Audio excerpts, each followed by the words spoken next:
Alors, exercice 16, page 177. Donc, première question, on vous demande d'expliquer les expressions qu'on vous indique. Donc là, en fait, ce qu'il faut faire, donc là, pour AN plus 1, qu'est-ce qui se passe en fait? Qu'est-ce qui va se passer à chaque minute? Ben, c'est que dans le bassin A, on va perdre 30% de molécules présentes au départ.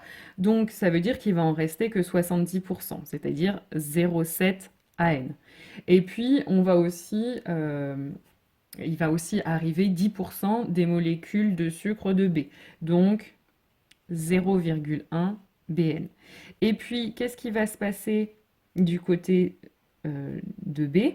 Eh bien, on va avoir 30% des molécules de A qui arrivent, donc 0,3 AN, et puis on va avoir le reste des molécules de BN qui vont rester, c'est-à-dire 90%, donc 0,9 BN. Donc voilà pour les expressions de AN plus 1 et BN plus 1, comment vous pouvez expliquer ça. Donc vous pouvez l'expliquer par des phrases, rédiger ça avec des phrases, et puis voilà. Donc la deuxième question, en fait, là, on vous demande d'exprimer xn en fonction de x0 et de m. Donc ce qu'on va vouloir montrer, c'est que xn s'écrit m puissance n fois x0. Donc on peut montrer ça encore une fois par récurrence. Donc l'initialisation, elle est toujours très simple. Vous avez m à la puissance 0 fois x0 qui est en fait l'identité fois x0, donc c'est x0. Et l'hérédité, donc on suppose que pour un entier k, un entier naturel k, on a xk qui est égal à m puissance k fois x0. Et on veut démontrer la même propriété, mais pour k plus 1.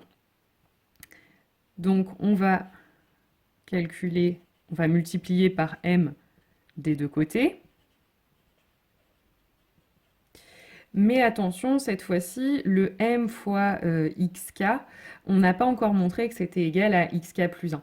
Donc en fait, il va falloir tout simplement le faire à la main dans cet exercice. Donc 0,7, 0,1, 0,3, 0,9, ça c'est m. Et puis xk, qu'est-ce que c'est? C'est ak, bk. Par contre, à droite, c'est comme d'habitude. Ça donne m à la puissance k plus 1 fois x0.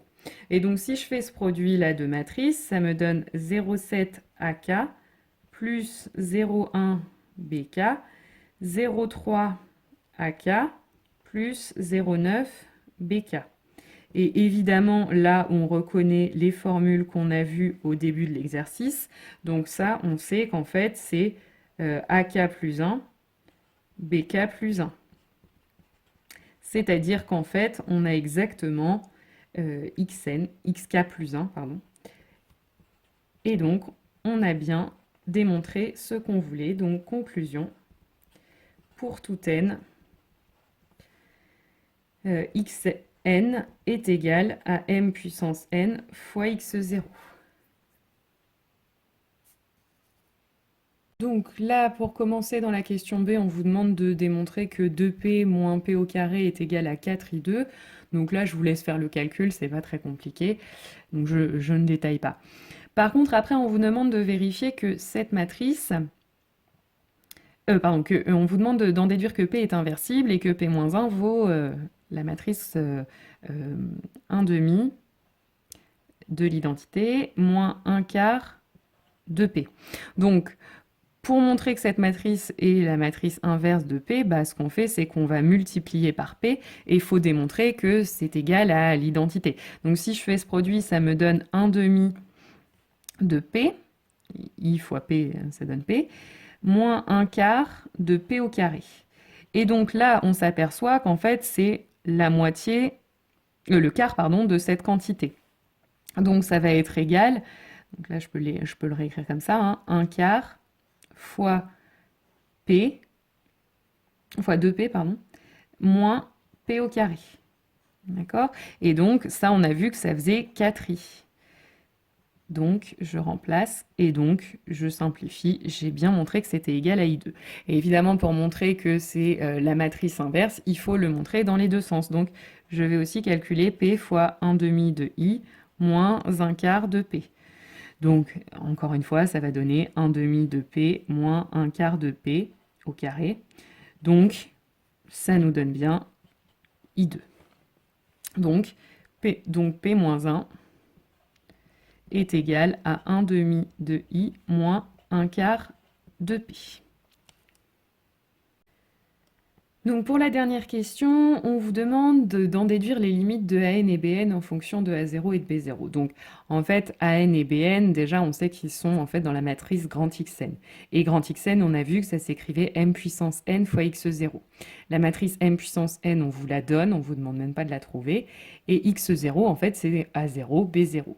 Donc si je fais le produit des deux matrices, voilà ce que j'obtiens. Donc une matrice colonne hein, avec ces deux coefficients-là.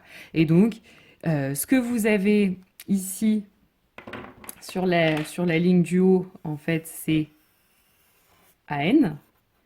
Et ce que vous avez sur la ligne du dessous, c'est BN, en fonction de N à chaque fois. Et donc, ce qu'on vous demande, c'est de déterminer la limite de ces deux morceaux. Donc, encore une fois, vous avez du 3/5 puissance N. Ça, c'est compris, 3/5, il est compris entre moins 1 et 1. Donc, la limite quand N tend vers plus l'infini de 3 sur 5 à la puissance N, c'est 0. Et ensuite, encore une fois, par produit, alors ici, il y a même des quotients et somme, eh bien, on en déduit donc pour ce coefficient-là, vous allez avoir 0 fois 3, 0, plus 1, 1, divisé par 4, 4, fois A0, donc la limite quand n tend vers plus l'infini de AN, ça va être donc, d'abord, vous avez A0 sur 4, et puis plus, donc là vous avez ça qui va tendre vers 0, plus 1, ça tend vers 1, sur 4, ça va tendre encore vers 1 quart, fois B0, ça tend vers B0 plus 4. Donc voilà la limite de AN. Et puis pour la limite de BN, ben, on refait la même chose mais avec le coefficient en dessous. Ça va tendre vers 0. Donc fois 3, ça tend toujours vers 0. Plus 3, ça va faire 3. Sur 4, 3 quarts. Donc ça va donner 3 quarts de A0. Et puis pour le deuxième morceau, exactement la même chose. Ça tend vers 0. Plus 3, ça tend vers 3. Divisé par 4, ça tend donc vers 3 quarts. Fois B0, ça fait 3 quarts de B0. Voilà pour la limite de B.